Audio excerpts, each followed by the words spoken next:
Hi, I'm Jordan Hernandez, and this is Just Start Podcast. Thank you so much for clicking play. Today we have Larissa Salvador, originally from Brazil, and now she's an attorney.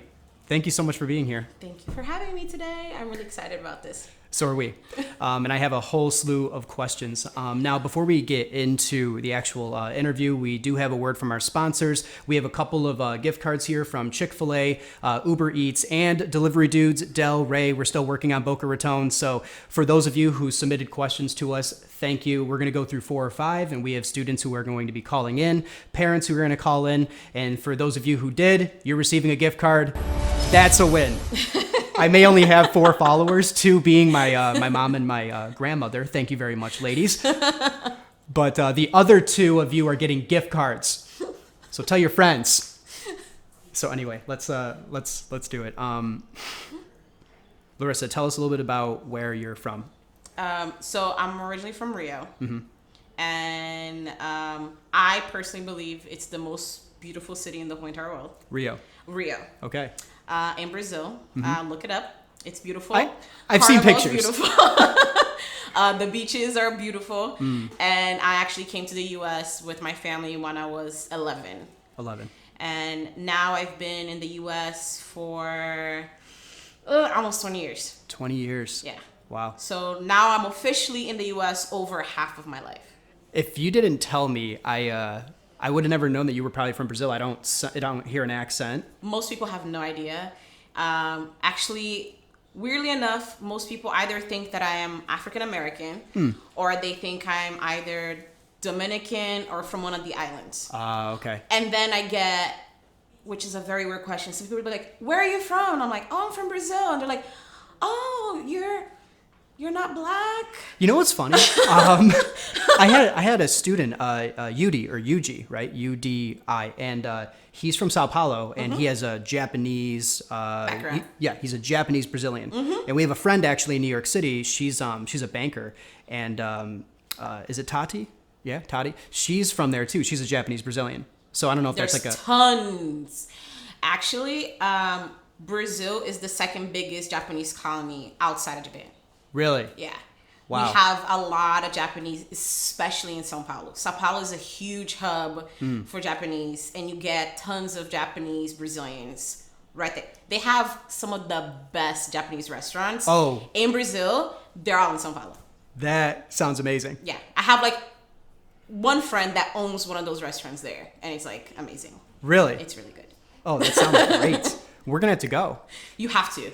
You absolutely have to. Seriously. But go to Rio first. Go to Sao Paulo first, eat, and then vacation in Rio. Because you don't want to vacation in Sao Paulo because it's not cool. No. It's like a concrete jungle. Got it. Like New York City, Okay. but not as cool as New York City. Okay, so Sao Paulo's like in New York City, super spread out. Yeah. And then... and super business. Okay, super business. Yeah. And then, they think that us Cariocas, because that's what they call somebody from Rio. Rio Cariocas. Yeah. So they think that we're lazy and that we don't want to work. That's not it. It's just that after work we go to the beach. Yeah, you're beach bums, you're surfers. Yes. You do all you probably go hiking. Along with the full-time job. That's where they have the statue. Yeah, the Christ. Christ Redeemer. Uh-huh. That is so cool. Up on the top. Up on the top. That's neat. Yeah, that makes me want to go to Brazil. I remember when they had the FIFA Cup, and that was when I first really, I always heard of Brazil, right? But when they had the FIFA, I was like, oh, wow, these cities are nice. Oh, yeah. And it is a beautiful country. It is truly, truly beautiful.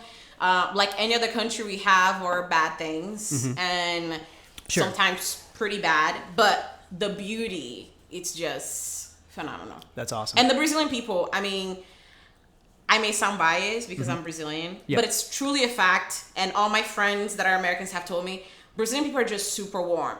Yeah. So when you get there, it's just like, we want to invite you to get coffee. Right. If you're at the beach, we want you to hang out with us.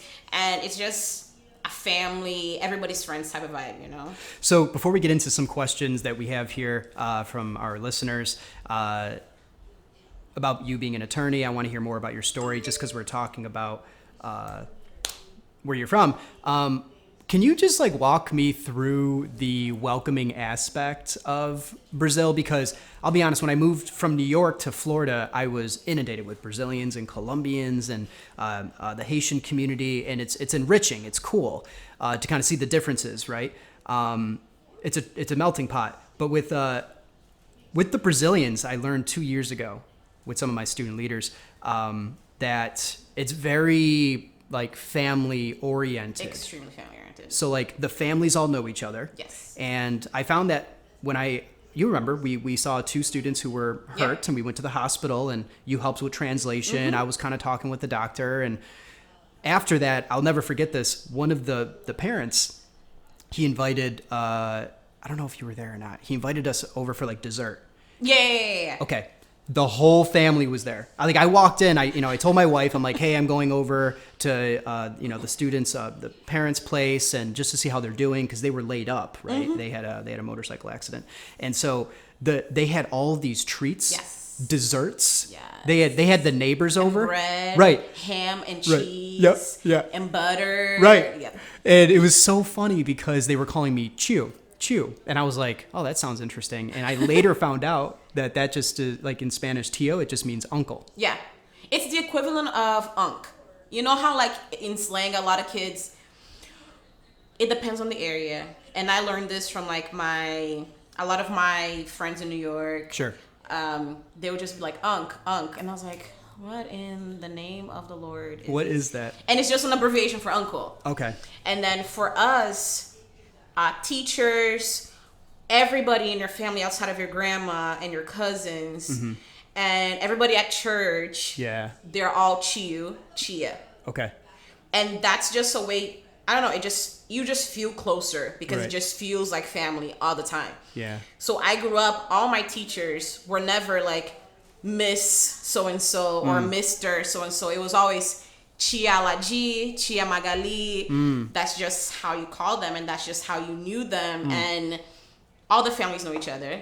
Yep. I remember one time when we got here to the U.S., my parents were looking to buy an apartment. And as we're looking at it, somebody across the way saw us, and they also happened to be Brazilian. Right. And they're like, oh, you guys are thinking about moving across? They're like, yeah. Like, come over for coffee. And they say coffee, but it's not just coffee. No. It's like a buffet. Exactly. I mean, every time I go back to Brazil and I go visit my friends and my family friends, if I go to 4 different houses that day, it'll be 4 different coffees that day, which are not coffee. Our whole entire meals with, you have breads, you have cakes, you have the coffee, you have juice, you have pão de queijo, which is our I know what that is. Balls. That's a cheese ball. Yep. Pão de queijo. It's just that kind of like, if you're gonna come to our home, and even like I grew up in the favelas in Rio, and even if you go to a place in the favela, when they invite you in, they want to give you the best that they have. Right. You know. You know what's funny that you say that? I find that as a teacher, you look at different groups of people, right? And you experience them and you try to talk with them on their level, right? Right. I had a German student and he was very off-put that I used humor while teaching. And he just told me, I don't think anyone's ever told a joke in the classroom in Germany. And I laughed because he's like, we're very serious. And then very business. And it's not bad. It's just different. It's unique. And you learn that and you take that in, right?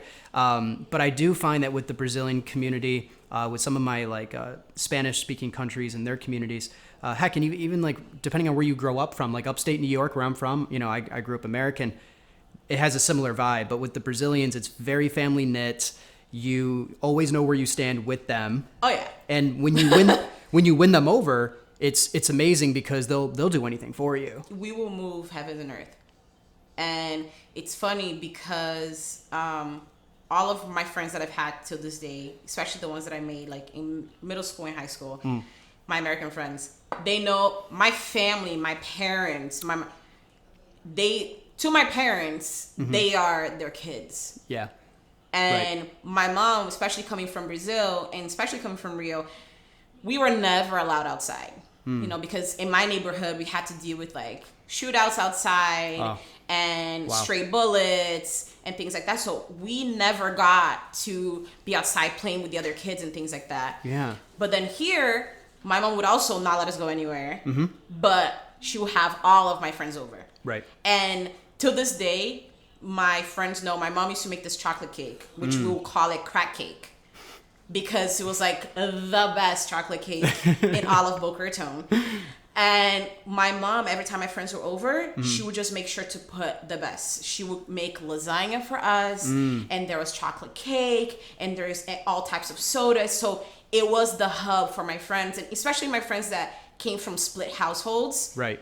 That was where we all were. That was and it. that's where they felt at home. And it was the same for my brother's friends.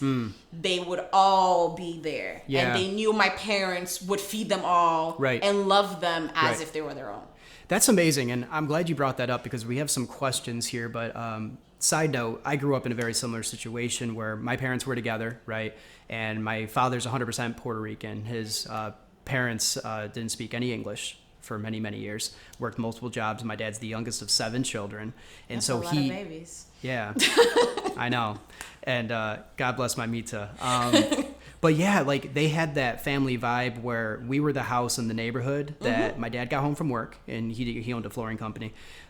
Kids would come over. They knew it was 5 o'clock. Rick was going to be there, and we played football in the backyard. We played sports together. My mom would have dinner ready to go, or hot chocolate if it was in the winter, because this is upstate New York. And it just felt like we had a revolving door, you know? And especially for kids, it's like kids, they might not know it, but that's what they want. They want a warm place that they can feel a part of, right, and feel like, where is my place in this family? Right. You know? Yeah, because they're all looking for that. And like you said, if you have friends from split homes, or maybe their parents are together and it doesn't feel like it, and that's interesting. That's interesting. I think that's really neat that your mom had that in your community. Till this, and it's funny because we now, especially me, I'm in the habit, like my house is always open. So I love hosting. Yes. So I love making dinner, inviting my friends.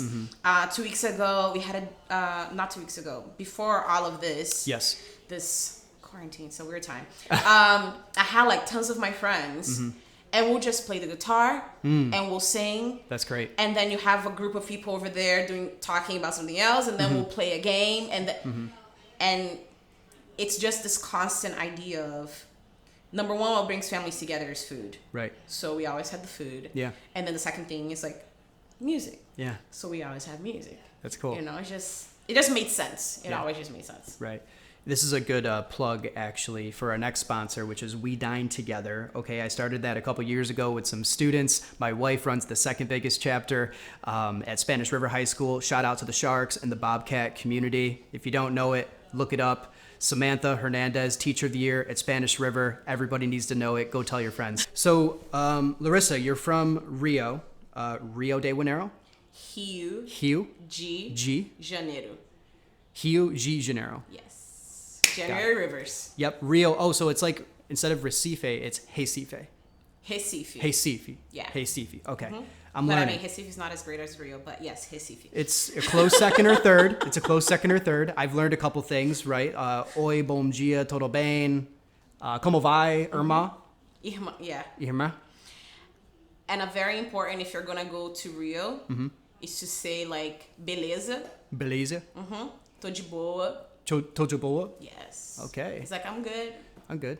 You know? I learned from a student, actually. He told me, Mr. H, and he's like, he's first generation American, and he just moved here from Brazil. And his name is Victor, and he just goes, because I would always be like, Ermo, when he came walking in. He goes, it's funny because when you say that, it reminds me when I was in Brazil and I hear someone say, Ermo, I run. Yeah, because they're coming for your wallet. Yeah, right. Exactly. Because Ermo just means brother. It's like hermano, right? Yeah. So it just means brother. It's like, hey, bro, come here. And then he just takes off. Exactly. Never answer that call. I'm learning. Right? Unless you are at your own house or your grandma's house. That's Don't different. answer the call. Don't answer that call. If you're at your pie, if it's your pie, exactly. it's you, it's okay.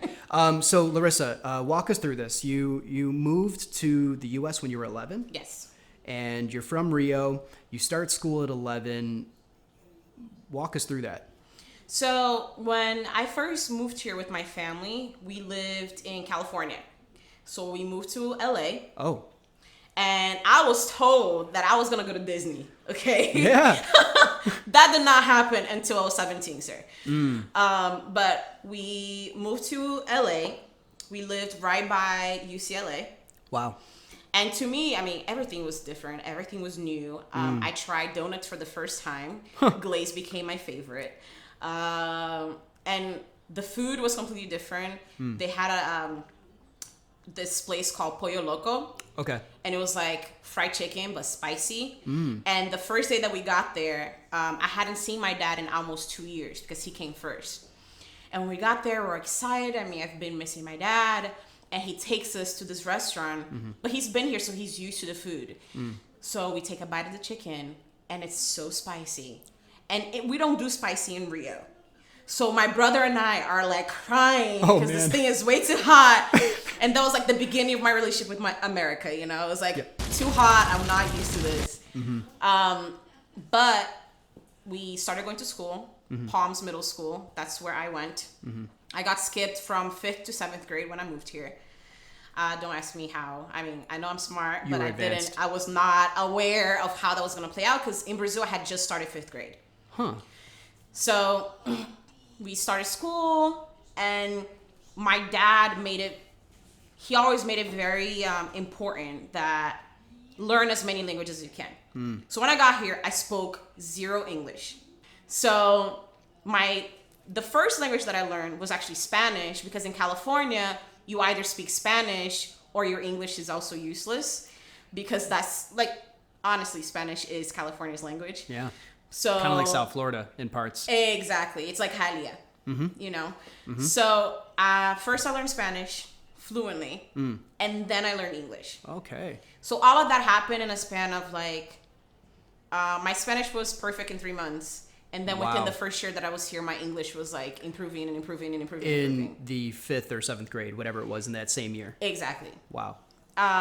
What I would do is, because I'm the oldest, I felt very responsible for my family. So when I got home from school, my dad used to have this English book. And I would come home, I would read it. I had a dictionary. I would go through the words. I would do the exercise. And that was like not part of my schoolwork. And then I would watch this one telenovela that was going on in like Univision, which was from Brazil, but they were showing it in Spanish. And at the time that I was showing Brazil, my mom didn't let me watch it. So that was my chance. Okay. So I watched that one. And then after that, I would just watch TV in English. Way to go, Dad. So, so I was watching my telenovela in Spanish, and I tell people this all the time. I learned English watching Friends, Seinfeld, and Frasier. Classic. Classic. Can you actually walk us through a little bit, because you said that you learned the differences in humor between like the American type of humor, a little stiff and rigid, I guess, or sarcastic, and then the Brazilian type, which is like you're just roasting everybody. And people actually say that cariocas, we will lose a friendship, but when we will not miss the joke opportunity. Like, it just will not happen. Yeah. You know? Yeah. And how I learned is that I would watch these shows, and I kid you not, I would literally laugh when they laughed. Like, I would just laugh, because I'm like, this must be really funny, so I'm gonna laugh now. Oh, like when they dub in the yeah. Exactly. So like Jerry Seinfeld says like, "Oh, these are my shoes," and then click. Exactly. And that's how it start, because humor comes with the culture, it comes with the language. Right. And at times there's so much lost in translation, because for us, after I learned English, I would sit there and I'm like, this is not funny. Right. Like, this is sarcastic. Sarcasm is not fun. Yeah. Sarcasm is hurtful. But roasting is fun. Roasting, like they literally have a Comedy Central roast. Exactly. I'm like, that builds character. You know? That builds character. That's funny. So it was a little bit weird at first, because even in Friends, it took me a while after I learned English to get like, this is funny because of the cultural background. Right. You know, this is funny because this has happened in American history that now it has become something. Yeah, it's funny. Like Seinfeld, The Office, which came after, obviously. It's really built around irony. Like, oh, everything's so ironic. And, like, you had, like, pseudo-intellectuals who really liked it. You had, like, the hipsters who liked it. Exactly. And then, you know what I mean? Like, then you have young kids who watch The Office and they find it hysterical. Because it's very indirect. First of all, The Office is great because it's literally a bunch of people that you're kind of like, you're kind of saying something, but you're kind of not, but you're kind of saying something, but you're kind of not. Right. But then the people that are watching, you're getting what they're saying, and that would be funny if the other person also got it. Right. You know?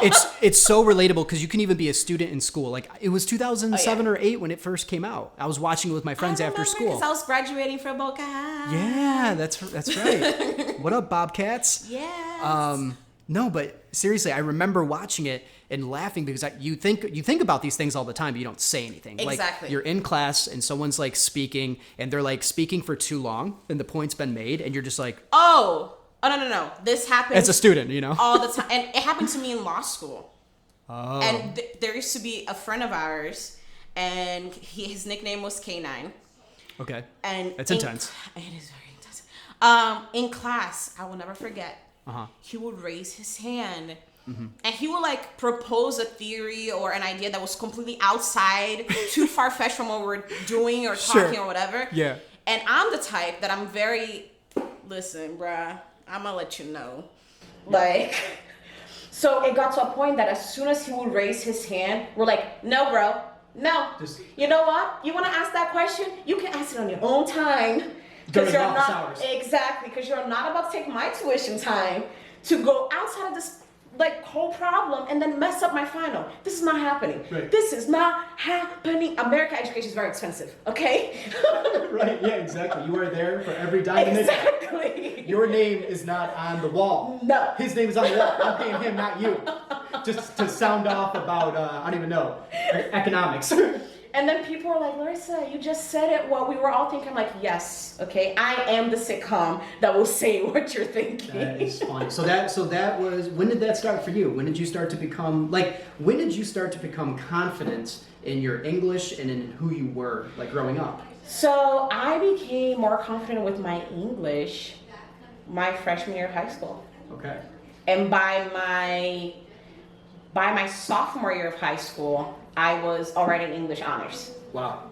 Yeah. Big jump. So, but to me that was important because especially coming from an immigrant household, knowing the struggles that my parents were going through, being undocumented, which at that time it hadn't fully dawned on me what that was. Right.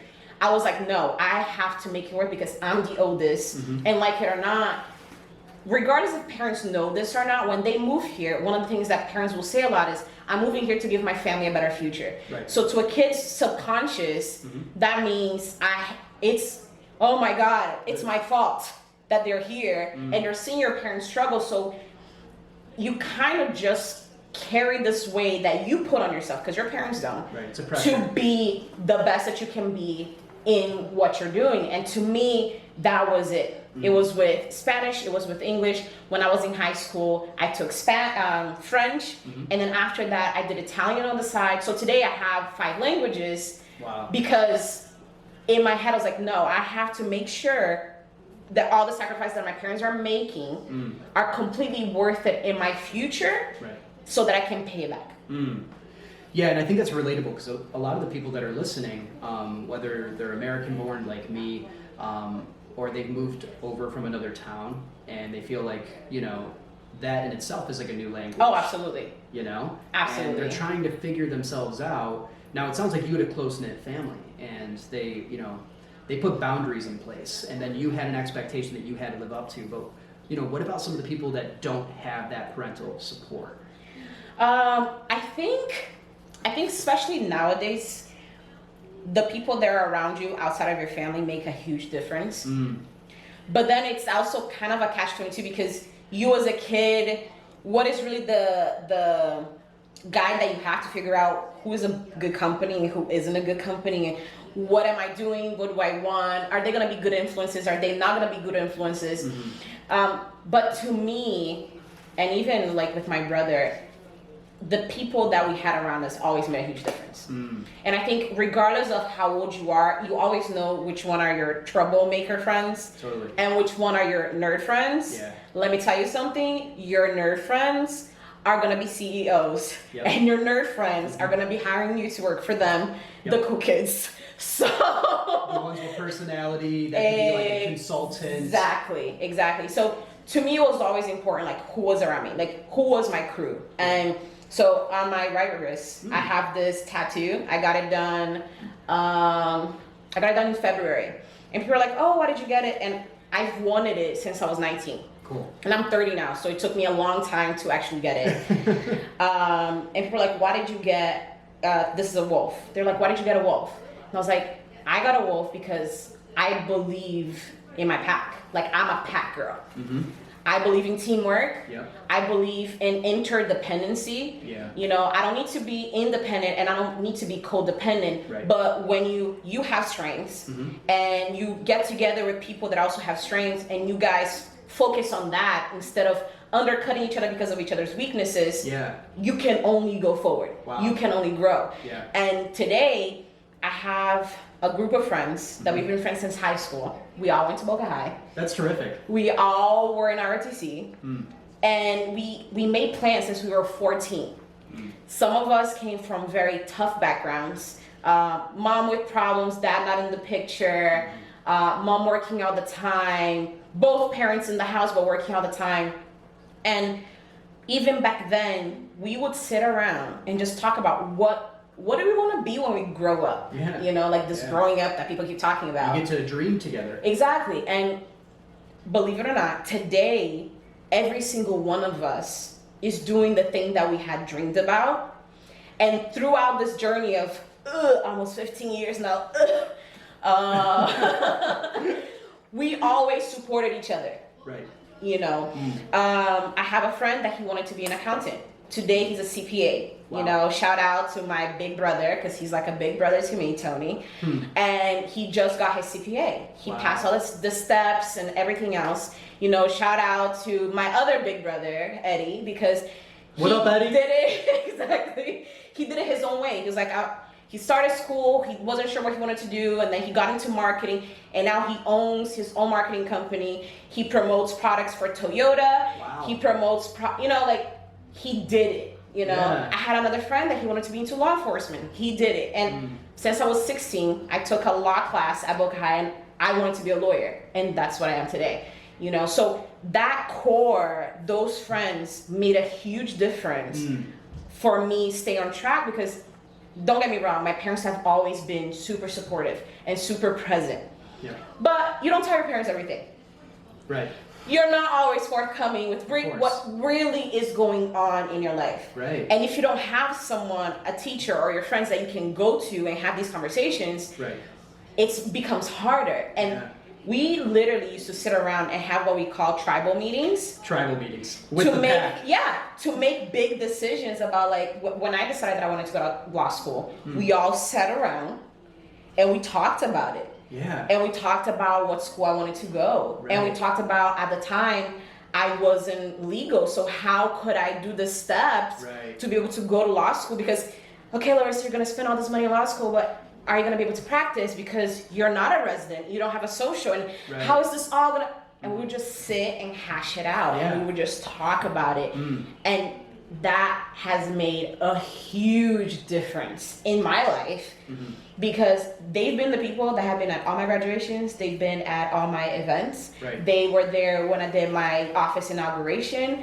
They just were there at my wedding. Yeah. They've been there 100%, and I've been there for them 100%, and that's my pack. Yeah. You That's know? that's your pack. You guys do life together. We totally do life, and you have to find people to do life with. Yeah. You know. And it's funny, like, I'm around a lot of college level kids, given my job and even high school, and I can just picture them listening to what you're saying and just being like, that sounds incredibly foreign to me. And not because of any language difference, but just because you can see some of these kids hang out and they're just, you know, they're just like DMing each other from across the room in a Snapchat thread. and it's just constant. Yeah. I just had a mom call me this morning, and we were talking, and she was talking about her son, and she said yesterday, can you please spend some time with your mom, because hi, I'm right here, and I'm not working every day, and I want to watch a movie, but I want to talk with you first. And he's like, okay, mom. And she goes, no, leave the phone on the charger. I just want to talk with you, right? Yep. Like, who are you talking with? Like, do you have a girlfriend? Yes. Are you still friends with so-and-so that you used to run with when you were in the 9th grade? And she's like, Jordan, he felt uncomfortable being away from his phone for more than 30 minutes. Like, and not only that, he felt uncomfortable having to say those words instead of typing it. right. It's like he is uncomfortable with the sound of his own voice because we've grown so used to not hearing it. Right. And it's becoming this huge issue because it's like, can you, first of all, can you look at me? Right. Can you look into my eyes Yeah. and have a conversation? It And you will start, he's like, where's your phone? He's like, pretend your phone is in my face. Right. Pretend that your mouth are the words that you're typing Yeah. and talk to me. Yeah. And you know, some of these kids, and I don't mean, listen, phones are great. We have phones. I'm on Instagram. I have a Snapchat, like whatever. It's not the, it's not the use of these things, it's the abuse of these things. Like anything, right? Absolutely. It's like, phones have become almost as bad as cocaine. Well, the doctors say that, right? Like my wife teaches psychology. I know that sounds a little intense, but it's it true. gives you the same release of dopamine when you true. get a certain number of likes, a certain number of clicks, a certain number of views, a certain number of DMs. Yes. And I know for some of these girls, and obviously like I gotta be careful, but their parents are calling me and they're asking these questions and they don't know how to turn it off. Yeah. They're getting all of their value from just click, click, click, click, strangers click, click, click. that they don't even know. Right. And like, they don't really know what a healthy relationship looks like. No. And then parents don't really know how to deal with it. And I mean, when I was in high school, my parents wouldn't even give me a phone until my sophomore year. That's number one. Yeah. I had no phone. And Good. number two, my phone had no camera. What? No camera? No camera, bro. Nothing. There was no Instagram. Man. I did not have 1,000 followers. You know what we had? AOL Instant Messenger. With creepers. Creepers. I still remember putting up like my statuses and like copying and pasting Dave Matthews like Absolutely. songs. Because with we still heard music and listened to the lyrics. Right. That Because we had to illegally download. Exactly, from LimeWire. Yeah. Oh, so many viruses, man. Yeah, dial-up speed, computers, yeah. Terrible. But at the same time, when I would go out with my friends, we lived the moment. Yes. You had to. We lived the moment. And funny, last week, I'm very close to my family.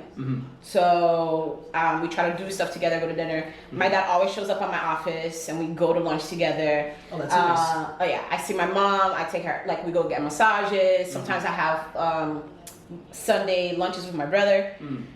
But even with this, there are times that we're together, and if my brother will grab his phone, I was like, Daniel, just be here. We're just here.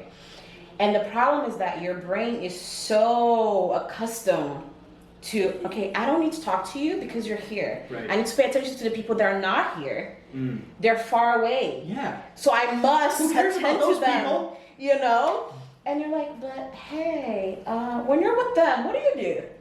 You're talking to the farther away people that are not there. Constant. You know? And last week, I have someone that I work out with, and I brought my mom to meet my trainer because she might want to start. And I put my phone down, I just do my thing, and I do my worked out with my mom. My mom almost beat me in the rain, like running, which was really difficult because I did track, and I did cross country, so that was really hard on me. Impressive for your mom. Super impressive. That woman is fit, my friend. Wow. But we just spent that moment. Like we just lived in that moment.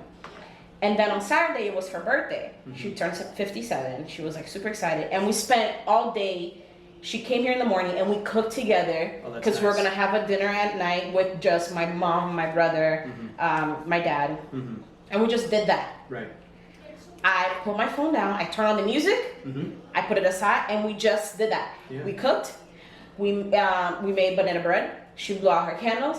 Then we made a balloon drop. Nice.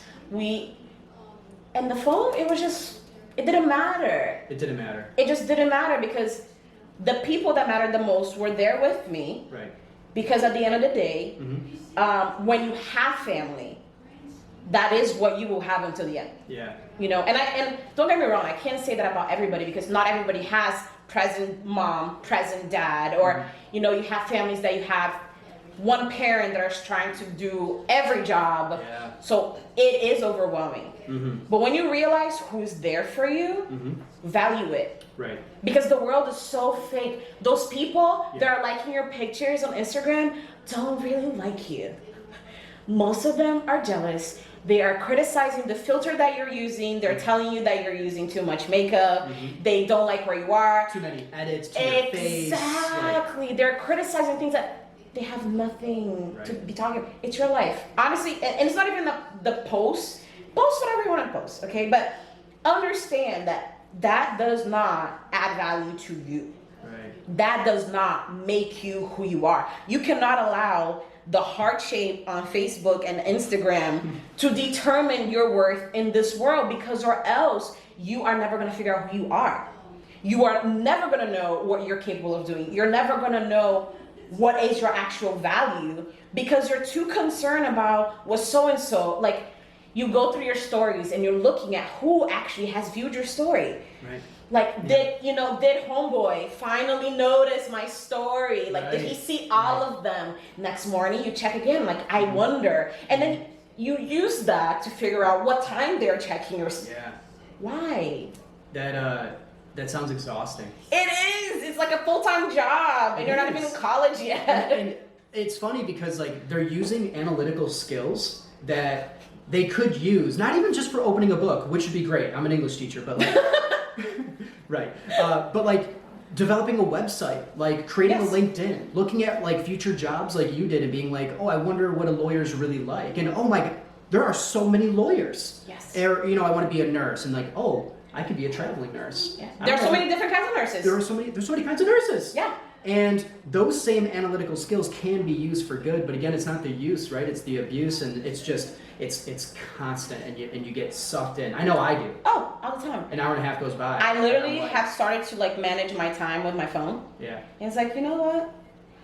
And it's harder for me because my job, I'm always with clients. I'm having to answer messages.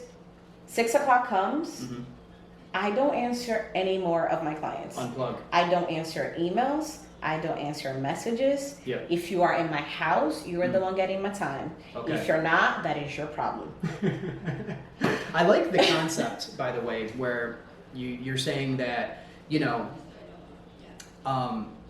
you're home with people who matter, right? Or let's take it a step further, because some people are in difficult situations. Maybe someone who's listening to this right now. Most of us have some type of pack. Oh yeah. Right, a wolf pack, a group of friends, and we all know like one or two of them that have to Snapchat everything, have to throw it up on the Insta story, have to flex. I know that my wife is looking at me because whenever we travel, it's always, you know, I try to capture, and I love photography. I want to get a picture of my wife sitting on the edge of a cliff. I want to get a picture of the Eiffel, right, at the right angle, and cool, you got it, and then put it down. Absolutely. Listen, there's nothing wrong No. with capturing. I believe. We're not saying that. I believe. I love pictures. I believe in pictures. I believe in freezing that moment in time. Right. But I don't do it because I care about what you're gonna think about it. Actually, some other day asked me something about my Instagram, and I was like, I don't actually post for you. I don't actually post for anybody. I post for my kids. Yeah. Because I want to be able to tell them a story of the moments that I've had in my life. Right. And the places that I have been and the stages. That is the only reason why I post certain moments. Right. Also food. I'm a big believer in posting food pictures. Oh yeah, because I want my kid to understand how much food was better before they came around. 100%. You know, Okay. like, so I need to be able to walk them through that. So that is way more to me an idea of a footprint to be able to show my children, my future children, where I have been and where I am today, than like, oh my God, I wonder if so-and-so is gonna like my picture. I wonder if so-and-so saw it. People, I don't care if you like it. That's I don't great. even care if you look at it. Uh-huh. It makes no difference because I do this for me. I don't do this for you. You know, and the same thing, when I was little, my mom was big on like trying to get me to relax my hair because, especially being dark skinned, being black, for a very long time culturally, it's like, oh, straight hair, that's what's pretty. That's what's like, you know, Okay. wow. So and I hated it. From when I was a kid, I was like, nope, I'm gonna wake up, big hair, don't care. Big hair, don't care. And I'm gonna walk out. And my mom used to lose her mind because, especially in the Brazilian culture, even if you go to the supermarket, you have to look presentable. Like you're poor, but you're gonna look presentable to go to the supermarket, you know? And I remember just not caring. And my mom used to die. And I would never iron my clothes. And we iron our clothes. And I'm like, no. And I remember my mom would like take a picture. And I always look good. You know why? Because I have confidence from inside out. Right. So it's not my clothes, it's not my hair, it's not anything outside of who I am inside that's gonna make that picture look good. And it's the same thing with like social media. But people, it is not about your picture, it's not about the makeup, it's not about the filter, it's not about anything. It's about who you are. So figure out who you are outside of the likes. Yeah. And it's difficult, it hurts. Because you're gonna have to have a conversation with yourself in the mirror. Yeah. And it's gonna go deep. Yeah. You're gonna have to deal with your traumas. You're gonna have to figure out why is it so important that someone else validates you outside of you. Was it daddy issues? Is it mommy issues? Is it some experience they have buried deep, so far deep that you didn't even remember that has affected you this much? But that is an important conversation you have to have. Yeah. Because or else those likes are the things that are gonna control your life, and that's no way to live. Yeah. Like, it's just not. You were just saying that, for our listeners, that identity is not found in the number of likes that you get, the number of views on your story. Your identity and value shouldn't come from like the number of DMs that you get. Because Definitely not DMs. But it is a thing though. Yes. It is. And even for adults, you know, like I know parents struggle with this, we struggle with this. I know I constantly find my value in how people see me. And how they feel toward me. I think everybody goes, for some people it's a phase, and then some people get stuck there. To me, because I was an immigrant, I could never base who I was on that. Because if I base my worth and I base my plans on how people viewed me, technically I should not be where I am today. Right. Because I am all sorts of minority. And the rule is minorities don't succeed. Right? So Or the perception. No. The rule of perception. Got you it. know, it is not a fact. Right. But that's what we are constantly putting out there. So if you're a minority, it's just not in the stars for you. Or it's gonna be harder for you. Or it's this and that and the other thing. Right. You know? And so it's interesting because it doesn't matter what country you're from or what language you speak, we all struggle with the value and identity, Yes. which isn't going to be just in the number of likes and, you know, the followers you have. Like, I know people are always thinking, like, what's my ratio of who I'm following versus how many followers? Like, who cares? Like, who cares? No. I know some people do. But why? But why? No, like, it is pretty arbitrary. Are you getting paid? Like, if your Instagram is making money, then bro. Fine. Yes, please care about your analytics. Do you? But if you're not getting a paycheck, time is money, boo. Yeah. Like, I know. I don't understand why are you investing all this time on something that's not giving you a return that's healthy for you. Yeah. What is the return on investment? Exactly. You're investing so much into this. Like, Exactly. I have some, you know, my brother, right? He plays a lot of Fortnite. He plays a lot of video games. And then, like, I remember... have trauma with that. Like, don't even get me started on video games. Yeah, I remember his girlfriend just being like, Jordan, he not only plays the video games for hours, he then spends hours watching other people play it on YouTube. And I'm like, what? Part of the demise of my first marriage was based on someone that all they did was play video games. Wow. It was so much time invested. And it was like video games on the TV, video games on the tablet, and video games on the phone, and then video games on the computer. Right. And it's like, so where do we invest on our relationship? Like being married, because, you know, we are married. Right. So you quit your job. Oh, cool. So I'm now paying all the bills. Oh, and then now you think you're the man. Oh. I think we have different definitions of being a man.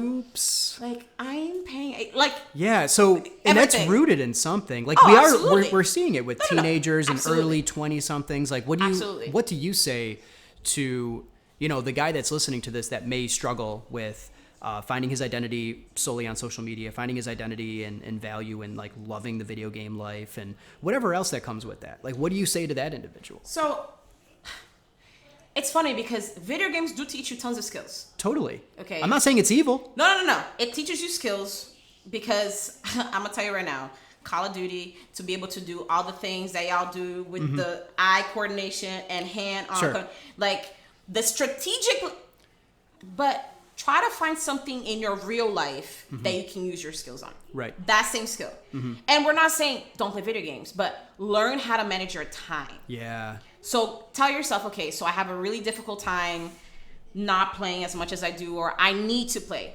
Okay, cool. Sure. Give yourself an hour. Try and put an alarm. Yeah. Okay? Hour comes. Try to step away from the video game and do something else. Right. I get it. Not everyone likes books anymore. Yeah. But get an audiobook. Yeah. You know? No, totally. And I don't mean audio while you do something else, because then it's selective hearing. You're not really absorbing everything. Right. You know, but like take a break. Do whatever. Yeah. I like to draw.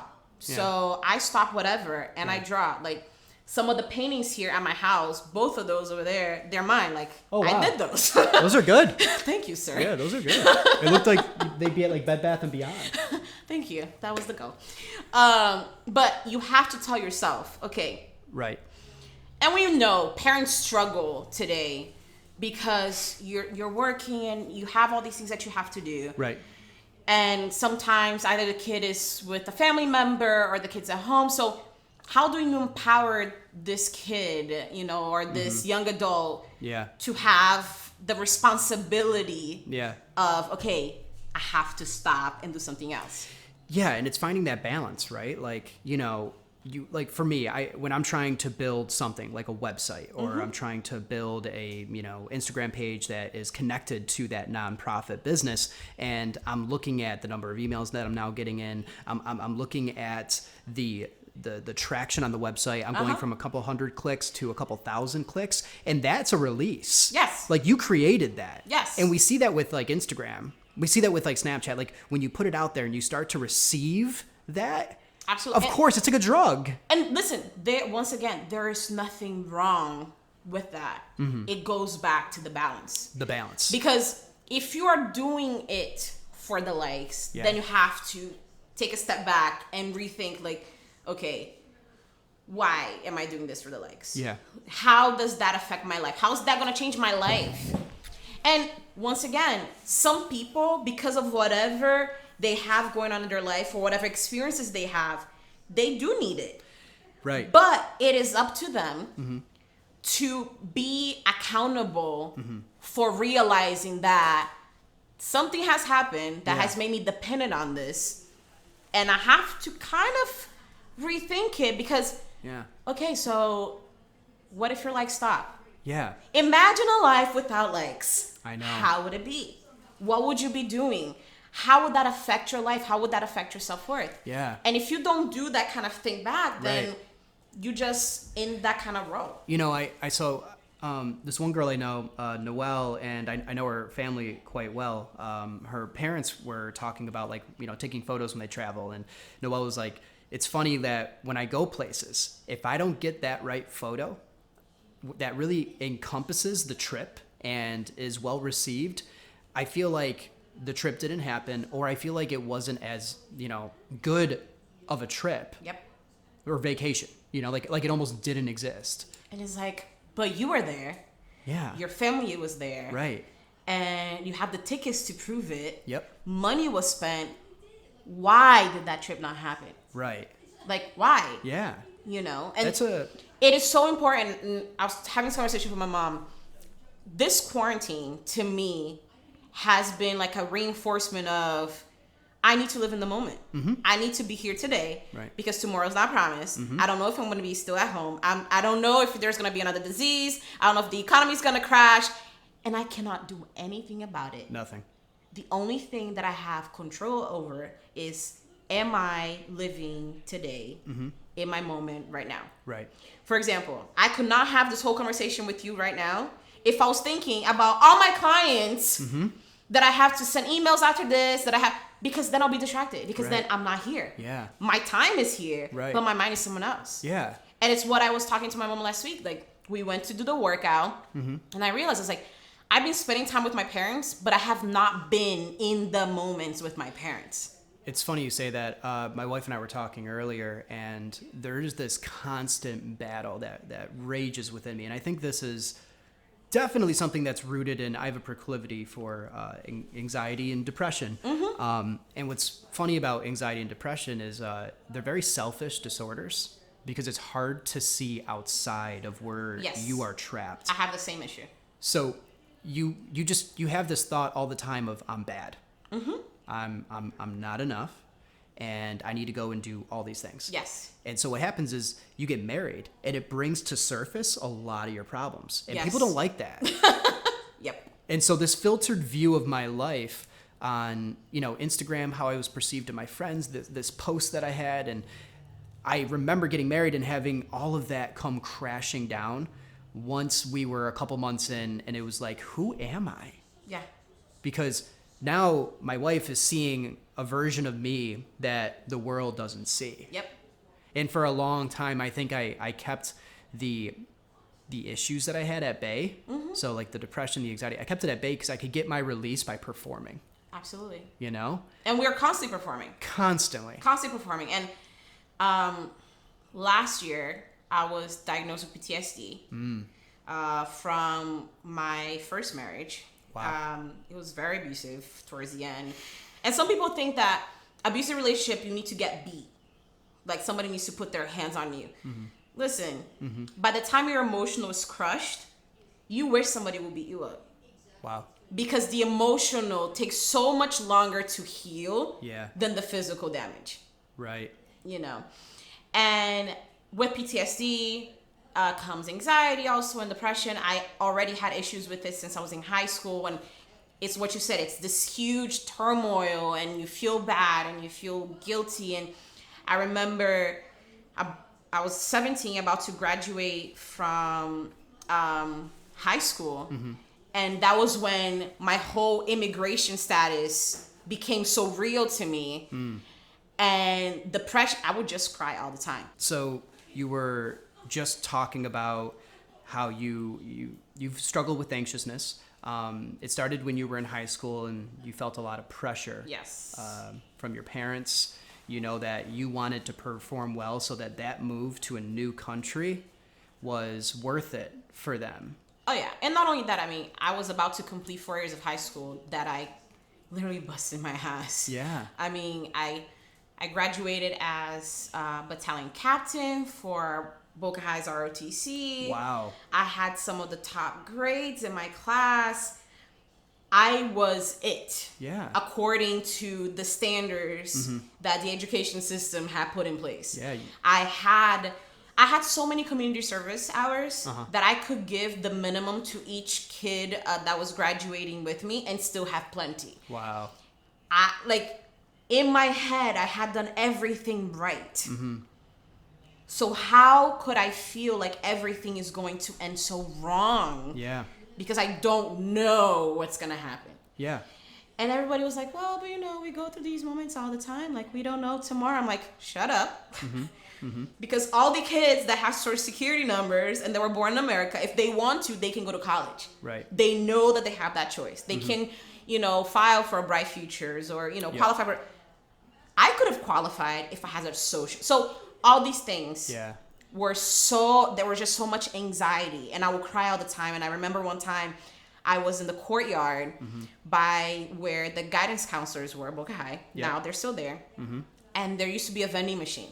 Yes. I don't know if it's still there. It's still there. Perfect. So that vending machine, I almost broke. Wow. Because it was after practice, it was after drill practice, and I was overwhelmed. We're getting ready to go to nationals. I'm thinking about college. Now remember, I put a coin in, and my chip wasn't coming out. Okay. And that chip was like the end of me. The bag of chips. Oh yeah. The bag of chips will not come out. And I remember that being the point where my friend comes and I'm literally hitting the machine crying. Wow. Because the bag of chip it represented me investing all this money and all this effort at the time into something. But the bag was not going to fall down. Like, yeah. I was not going to get what I wanted and what I thought I quote unquote deserved from the work that I put into it. And at that point, my anxiety was at peak. And that was the first time that I was 17. I had to take a step back and think, okay, this has nothing to do with what you deserve and you don't deserve. Life does not work that way. Right. Are you going to work hard enough to get it? It's so funny. That is a brilliant and profound metaphor. I think that's really cool. We all kind of have that moment where something's so trivial Completely. and like dumb and Absolutely. everyday and mundane is like getting like a bag of chips and freaking out where your friend's like, dude, chill, like it's $1. It represented your whole entire life at that moment. And it represents everything. Yeah. And it's so funny because that bag of chips moment, right, I've had plenty of bag of chips moments where it's like, what is going on? And nobody seems to understand. And Nobody. that is the problem with mental health. Yep. Is you see these kids walking around, you see these adults walk around damaged Completely. because no one's ever asked them the question, are you okay? And not only that. Listen. Exactly. Because you ask sometimes, but it's kind of like, what's wrong? Yeah. But it's not, hey, what is going on? What are you thinking? Because you have to dig. You have to. Because most of the time when you get to that point, Yeah. you don't even know how to get to the bottom of it or how to get to the actual issue because you're now in an overload state of layers of crap Yeah. Yeah. that you haven't unpacked. Your boxes, it's literally like after Christmas, you separate everything into different boxes because it will make it easier for you to find things. Right. But then something happens, the boxes all fall, Right. you don't know where everything goes anymore, Right. you don't remember what was in there, Yep. you don't know that you need to change the lamps for some of the lights because they're broken. You don't know because all the boxes fell. It's giving me anxiety thinking Exactly. about it right now. But unless someone comes and is like, hey, do you need help like putting the stuff in the boxes? Categorizing it. Exactly. And I didn't do that until I think it was 2015 because I had a miscarriage, which characterized another one of like my childhood traumas. And it all just came crashing down. And I got to a point I was like, you know what? I'm going to go to a therapist. Yeah. I'm going to go to therapy. I need this. Yeah. And it's hard because in Brazilian culture, and I don't know as much in American culture, but I remember when I was growing up, mental health is like, it's not a thing. Like, you're just being weak. Like, just toughen up. Yeah, it's weakness. Exactly. Just toughen up. That's how it's perceived. Life is tough. Just deal with it. And I was like, you know what? I need therapy because I need to talk to someone that is not my family, that knows way too much about me, and it's not my friends who sometimes are just gonna kind of enable the issue. Yeah. But I need a professional help. Yeah. I need someone that understands that my soul is made out of these three parts. I have my emotion, I have my will, I have my consciousness, and I need to sort these things out because everything is messed up. And I started going to therapy. I've been going to therapy now for 5 years.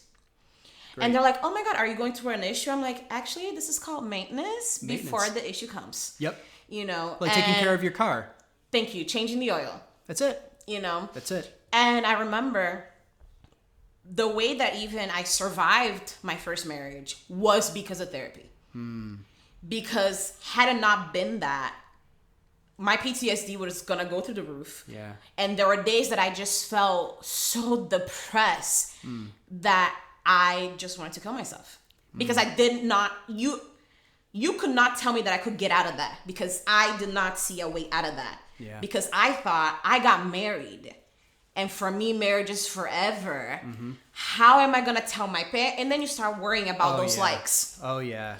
You're worrying about how your parents are gonna think about it. Oh my God, my dad, if I told my dad what this man has, and then my mom, and then my family in Brazil, and then my friends, and then he's so charming. Everybody thinks that he's so great. Everybody's gonna think that I'm a liar, and you're just caught It's a terrible place to be in this whirlwind. And I will never forget the day that I was like, you know what? I love my parents, but if they don't understand what I'm doing, I don't need them either. I love my pack. If they don't even try to understand I don't need them either. Because first and foremost, I need to be for me. Right. And I need to be Team Larissa. Yeah. And I need to tell this man to get the hell out of my house because I pay the rent. Right. You know, like, Yeah. no. And I remember when I got to that point being so liberated, and don't get me wrong, it was a lot of time after my divorce that I actually was able to get over my PTSD, because I still have bouts of panic attacks every now and then if I get extremely overwhelmed, but I have learned to manage so that it doesn't get so bad. Right. But there was a time that I could not drive like the street where his mother lived because that would give me anxiety. Right. Thinking that, oh my God, what if she's driving? What if her car stops next to me at a light? What if he's there? Yeah. And what if he tries to like bring me back to this like terrible situation, to this terrible whatever? Oh my God, oh my God, oh my God. And that would be enough to set me off. Yeah. And then I couldn't drive on Federal, I could not drive between 10th and Sample because that's where he used to work. And I used to think, oh my God, if I go there and he's there and if he sees me. Constant judgment, guilt. Constant. And then one day, I remember my therapist turned around to me. She's like, Larissa, if he comes to you, if he sees you anywhere, what do you owe him? What do you owe him? You have a divorce paper? I mean, he already took all the money that he could. Like, what do you owe him? And something else, if he comes close to you, just call the cops. Yeah. And it was something for everyone else, it was something so simple. But when you are at that heightened level of stress and anxiety, and you're up and down, and you don't see it. And if there isn't someone to be understanding and non-judgmental, listen, I don't need your judgment. I got parents for that. Thank you. Yeah. You know, and I got myself first and foremost because I'm my toughest critic. I don't need that. Talk to me, ask me questions, but don't judge me. Yeah. You know? No, and it's true. I think a lot of us find ourselves in our late teens, early 20s, 30s. As you get older, we kind of get better at understanding who really cares. Absolutely. And you start to say no to the right people, you know? And no is so liberating. No is the single 2 letters that are just going to change your whole entire universe. And I remember even saying no to my parents and feeling so like, oh my God. Because and it's not because I don't want to, because there are certain things that you literally cannot. But you keep saying yes. Right. And you keep depleting your mental health. You keep depleting your health because you're pushing and pushing and pushing and pushing. And it comes to a point that you have given so much that you got nothing left. You got nothing left for them, and you got nothing left for you. And you're living your life for them. Completely. And not for yourself. Completely. And listen, love your parents. No. Do all the nice things. Honor your parents. Respect your parents. Exactly. As you grow up. But learn how to say no. Right. You know, there are times that if my mom needed something and I really couldn't because of work, I would feel terrible if I had to say no to her. Yeah. But I just couldn't. Yeah. And I felt that if I said no, she would be disappointed. And then One day I was just like, Mom, I just can't. Like, no. And she's like, okay. And I was like, you cool? That's it? That was all that was gonna happen if I said.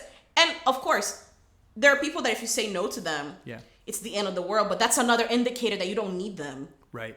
Because they are orchids. And people are like, Larissa, but orchids are beautiful flowers. Orchids are parasites. Fun fact. Fun fact. Okay. I had no They idea. will attach to a tree and suck the life out of it. Yeah. And that's how they live. They continue. Beautiful flowers, Wow. but they're sucking the life source out of somewhere else. And you look at it and you're just so focused on the pretty flower, but that pretty flower is a parasite. And we have that in our lives. All the time. Gardening is my hobby on my spare time. Oh, then you and Samantha. When need it to talk. comes to like my friends, like I'm like, listen, it is not a matter of benefiting from people and always thinking about taking something back. Yeah. But relationships are give and take. Right. So if I'm investing something and you're just taking from me all the time, Right. please be aware that I'm gonna cut you out, bro. And I have a couple questions here, and one of them is from James, and he wants to know, like, for him, he's 19, 20. He said he was in college. But anyway, he's in college, and he's like, how can I better prepare myself for my future wife? Oh my God, that is like the most beautiful question I've ever received in my whole entire life. Because a lot of guys think that women are so complicated. And there's even this whole worldwide cultural belief that women are this like Rubik's Cube. Yeah. And that you can never get all the colors in one side. Right. Okay. And I'm here to tell you that women want your time and your respect. So you would say to that Like- Rubik's Cube guy, wrong. That's it. What is Your time it? and your respect. Time And your respect. and respect. Because at the end of the day, so women, they feed off of what's given to them a lot. Right. Like, we are very reciprocal kinds of beings. And if you're a man and you don't separate the time for us, then in our brain, that translates into you don't care. And what about this? Because, again, I had another question here from another college student, ironically enough, and they both wanted to be anonymous, by the way. They don't want their names being put out there, That's asking fine. these types of vulnerable questions. Which are totally honest and are the right questions. Right. Because if the majority of guys were to ask, how do I prepare myself, instead of which girl is the right one for you, Yeah. then you will be better off. Yes. Because like first of all, there are more women than men. So you're already an advantage in the whole entire world. Statistically speaking. Okay, yeah. exactly. Like there's tons of us. And so the Take your pick, bro. take your pick. And the second follow-up question, this was more of a conversation when, you know, I had reached out to some of my leaders. We put the posts out there, and I got some people I didn't know. And this one guy, we were talking a little bit. I've gotten to know him a little bit. He's in college. He goes, look, in my last breakup, we constantly argued, me and my girlfriend, about I was always with her. But she's like, no, but you're not really here. So Like being- here's the thing. Being in the same room with somebody does not mean you're together. Right. So if she's watching TV and you are in the same room on your computer playing a game, that is not you spending time with her. That's not quality time. That is not time. Because you are doing one thing and she's doing something else. Yeah. You're in the same room, you're not apart from each other, but you're not spending time together. You know, and it brings me to my next question. This is a college student at FAU, and she wants to know, because she's been in a relationship now about 4 years, pretty much all at college. It's a long time. It's a very long time. She loves him, okay, But but she just feels like his anger is growing, and he has a lot of problems with his father. And she's like, I want him to be the one, and he does come around, but it's in doses. How can she penetrate that? okay. So this one hits close to me. Like home run. Because my ex-husband, he didn't have necessarily anger issues. He was like the passive aggressive type. Okay. But that all stemmed from his relationship with his father and all the problems that he had with his father. Yeah. And one of the things that I found out is unless that person chooses to deal with that problem either seeks help or they're going to talk to you about what's going on. And this is going to sound so absolute. And it's not that everyone is this way, but a lot of times, if he doesn't take the step to want to change or to work on that, there is nothing that she can do to penetrate that. And a follow-up to this is she cannot, by any means, hold herself responsible for his willingness to work on that. Yeah. Because what happens a lot of times is she's going to think that maybe if I just do more, or if I am more this, or if I am more that, or if I work harder on this, he will wake up magically one morning and realize that I am the woman of his dreams and he's not doing enough to keep me. Right. And this goes both ways for men and for women. Of course. You know, but baby girl, unless he wants to work on that behavior, Right. one day, whatever anger he has towards his dad is going to be towards her, because he is going to lose control. And a lot of times, especially girls that are in like long relationships with people that have anger issues, they already know. Yeah. They gaslight them all the time. Everything they do is their fault. They can never do right by that man. Right. But you believe that you love them so much that the power that your love has for that person can change them. Right. But the thing is, you can't raise a man. Right. You can raise a boy, but you cannot raise a man. Yeah. He has to, or she has to, take on the willingness and say, I want to get better. How is that any different than somebody who's an addict Oh, it's not. and living with them, right? Exactly. Because you can do all of the interventions, put them in rehab. If they don't want to get better, It won't matter. It won't matter. that was one of the first questions that was actually brought up to me by a therapist who I actually trusted quite a bit. One of his first questions, after we do the whole like, oh, who are you? Yes. Where are you from? Talk to me. And it feels like a speed dating thing for psychologists. Yep. And he just goes, Jordan, do you want to be here? And I was like, what? And in my head, I'm like, well, my wife says I got a lot of unresolved things from my past and, my whatever and this and that, fill in the blank. And he goes, okay, that's your wife and that's your mom. That's that's your brother. What do you want? Yep. And I remember really thinking at the time, like, I don't want to be here. I don't want to get better. Yeah. And I had to sit with that for a while. Because that was your choice. It didn't matter that all these people that loved you told you that there were issues that you had to resolve. You didn't care enough about you actually to do something about it. Because at the end of the day, if he doesn't do something about that, his life will always be a revolving door of girls, of friends, because his anger will get the best. And some people are just not going to put up with that. Right. And that is the biggest harm to him. Yeah. And if she allows herself to continue to be in that, it will just break her down more, because then now she's carrying his issues. Right. Because eventually, listen, at least from my experience, no matter how strong you are, eventually that other person's trauma starts spilling into your life. Right. And it starts changing things in you. Yeah. Because you're completely involved and you can't stop it because you think that you love them. It's the orchid. Exactly. It's the orchid. And they're literally pretty. Yeah. I wish he was the one. Together, you guys look great. Exactly. And I think that if he just could see what I see in him, this would be wonderful. Yeah. But he's sucking the life out of you. Yeah. And he's going to continue to suck the life out of you. You got to have healthy boundaries.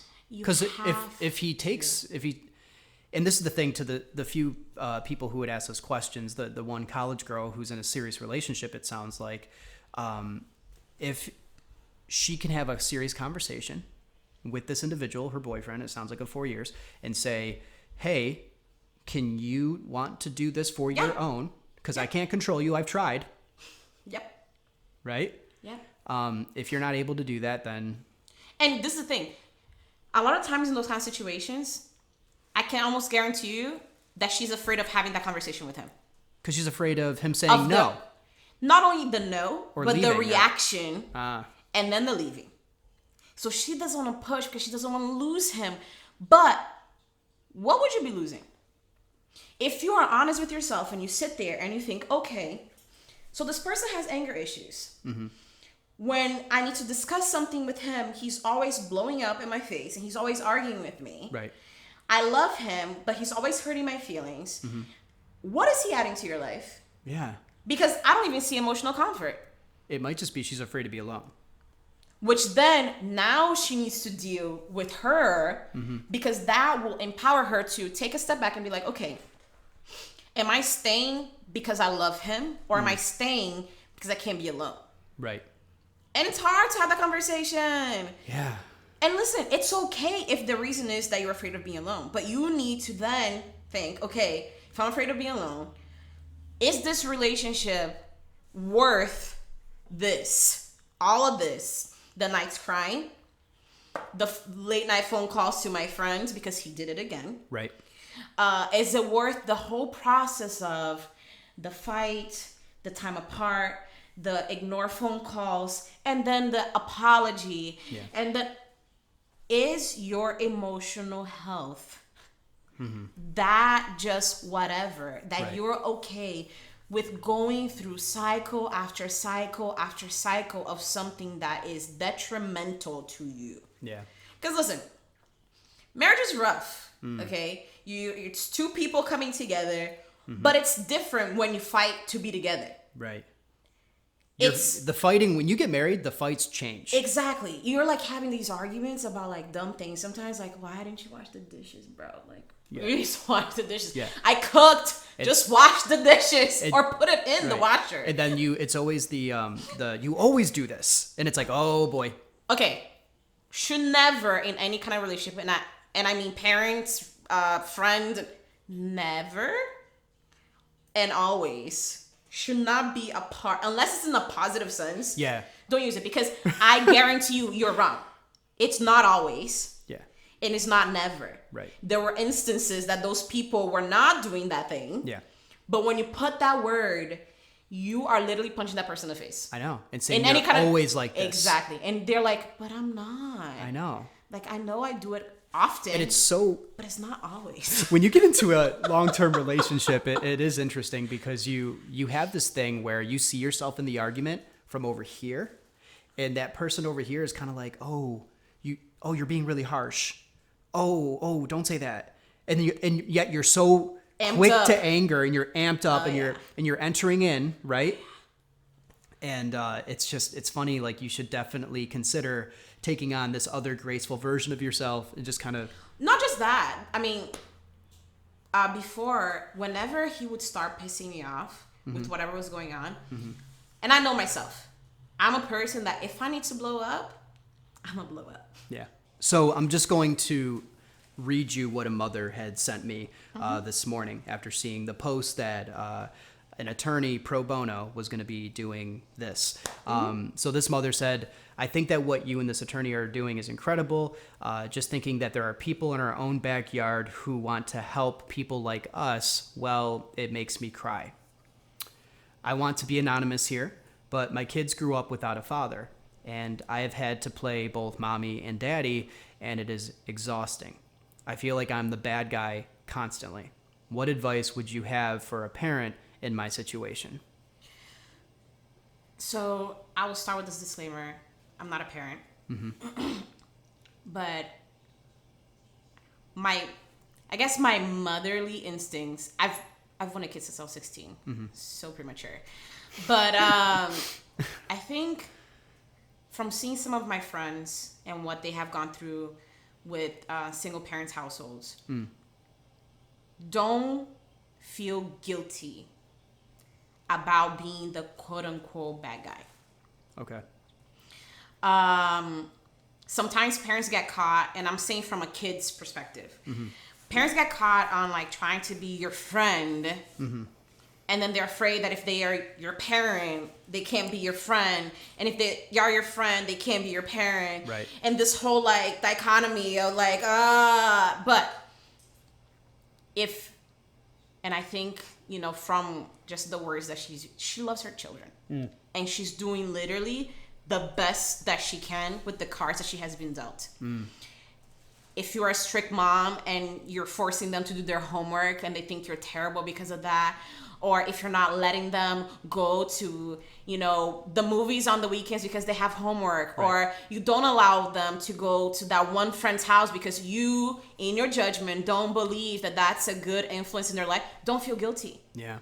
Because your child right now is incapable of fully valuing what you're doing now. Yeah. They might appreciate the hard work, but they don't have the capacity to understand the amount of energy, effort, both emotionally, mentally, physically, financially, that it is to raise a child. Right. They have no clue. They no are idea. the kid. And without that guidance from her, without her being the quote unquote, you know, proverbial bad guy, Yeah. they have nothing after they turn 18. Yeah. You know, I remember when I was young, my mom was super strict. My parents in general were very strict parents. Yeah. They were not the, you know, as far as my brother and I were concerned, they were not the cool parents. They would check Edline. I don't know if that's still around. Oh, yeah. I don't know if that's still a SIS. thing. Oh, Yeah. you know, catch up with the times. Where the grades go and stuff for students. Yeah. My mom would be constantly on our grades. And if we didn't do what we were supposed to do, you best believe we lost privileges. My parents never really let us go and be hanging out at our friend's house all the time. So why is that a good thing? Because honestly, I'm going to have all the time that I want to do whatever I want after I'm a legal adult. Yeah. Right now, I need guidelines. Because without those guidelines, I have no idea how to even think about what an adult is supposed to be. All I'm looking to are my parents. Right. So if I don't have a parent that sets the tone, like she feels guilty, yes, but you're setting the tone for your kids to be able to choose success Yeah. in their future. Because parents also get caught up because they think that if their kids succeed or not in the future, it's all on them. Right. But let me tell you something. My mom did everything right. And for a very long time, my brother and I were pains. Yeah. And we were difficult. Yeah. And we made my mom cry. But today, I'm like a successful attorney. You know, I make quote unquote good decisions in my life because the path that my parents set and the pattern that my parents set put me on to be empowered Yeah. to make decisions. Yeah, you know, it's interesting because I just talked with a parent that has a son and 2 daughters. And she's like, you know, the father isn't really in the picture. When he is, he's still not really in the picture. He's not fully there. And she's like, I feel like one day they gotta be cool, right? And it's funny, I told her, I'm like, look, let me just walk you through my past. I sound like I'm pretty nice, right? I'm a teacher, I'm a professional, and I'm very close with my parents. I'm very close with my mom. When I'm in New York and I visit with my mom, we go on walks and we talk. And we'll have hour-long conversations about the movie I just watched.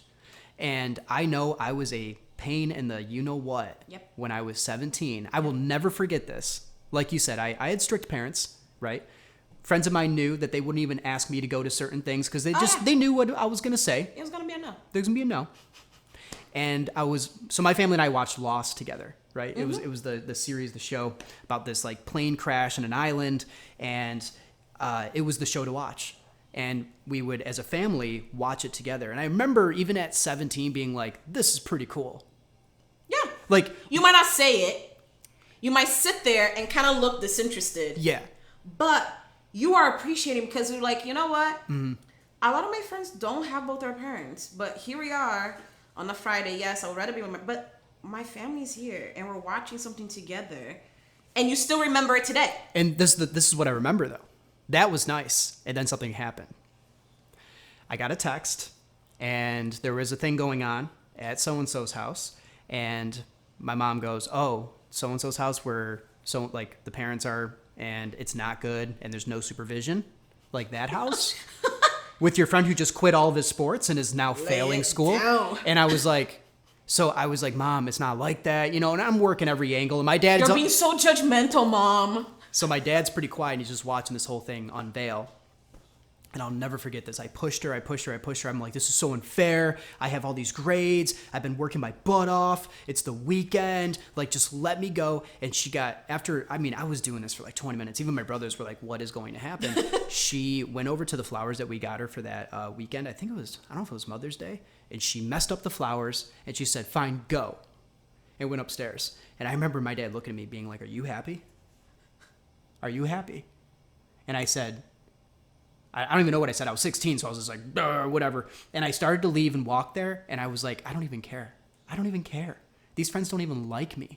And I went home. I apologized. It took until the next day that she was like, there's a reason why I say no, okay? And if I could say anything to like a parent, it'd be, you're going to be bargaining with the future version of that kid who will be your friend. Oh, yeah. And not only that, I think one of the things that I will say today that I wish my parents had done back then, and mostly my mom, because my dad was pretty good at like, I can count on my hands how many times my dad like spanked me when I was little. But he was so funny because he would sit there and he would explain to me. He would like call me over and he would like, so I told you not to do this and this and this, and you broke a rule, and it would be unfair if I did not punish you because then you wouldn't learn anything. And you wouldn't respect the rules. At that point, you just bend over. You're like, I deserve it because you told me not to do it. But with my mom, like, I never knew what exactly I did. I was like, oh my God, I'm just getting hit. I don't know what I did. And the consequence. As I got to high school, my parents would always say no. And yeah, you build that anger because you're like, but my friends are doing it and their mom's letting them do this. And the one thing that I would change is I wish my mom or my dad would have had more conversations with me about why they're saying no. I think, you know what? It's so funny. Because I brought this up in a lecture, and I think I was at Palm Beach State, and it was a roundtable discussion, and it was like all 20, 21-year-olds. And we're getting into the root of when we talk about mental health and we get to like where it's rooted in, and we talk a lot about family communication. Yep. And I was like, how many of you have dads that sat you down and said, look, this is why this needs to happen, okay? And I love you, and I'm going to put these boundaries in order and guidelines. So if you cross that line, this is what happens, because in life, that is what is going to happen. And I remember the room just being like, nope. I was like, how many of you had dads that just said, because I'm the boss? And then they just go turn the lights off saying they're not made of money. Exactly. Or whatever dads do. It's my house. I pay the bills. When you live in your own house and you pay your own rent, then you can set your own rules. And you're like, that could have made more sense if there was more context to what we're talking. What does me going out with my friends have to do with the bills being paid? Yeah, what does that have to do with the lights on? What's the correlation? Like, why? And I remember my dad, like, always having that kind of situation that he will talk. I never escaped the beating, right? But it made sense. And it's funny. We see some of these kids choosing relationships that are precarious, dangerous, and not healthy. No. And then you look at their relationship with their parents and what that's like. Absolutely. I read somewhere that for some dads, it's very important to date your daughters, which I was like, oh, that's weird. And then I read it and I was like, oh, that's not weird at all. Yeah. Not weird at all. For girls, their dad is their first male relationship that they will ever have in their life. Like, that's their whole love map is created there. And for guys, I remember, I don't know how it is here, but in Brazil, people always say, like, you know how a man will treat you according to how they treat their mom. Like, pay attention to how that guy treats their mom, because that will be a telltale sign about how they're going to treat you, because that's their love map. Yeah. That's important. And when you look at that, there are a lot of guys that don't care about their moms, don't care about their mom's feelings, don't care about if they hurt her. I'm like, you know what? You are not gonna make a good husband because you are a sucky human being. You're an orchid. Exactly. You're an orchid. Don't be an orchid. Be like a sunflower, one of these things. Have your own roots, man. Babe, like what are these? Have your own roots. Don't take other people's roots. Exactly.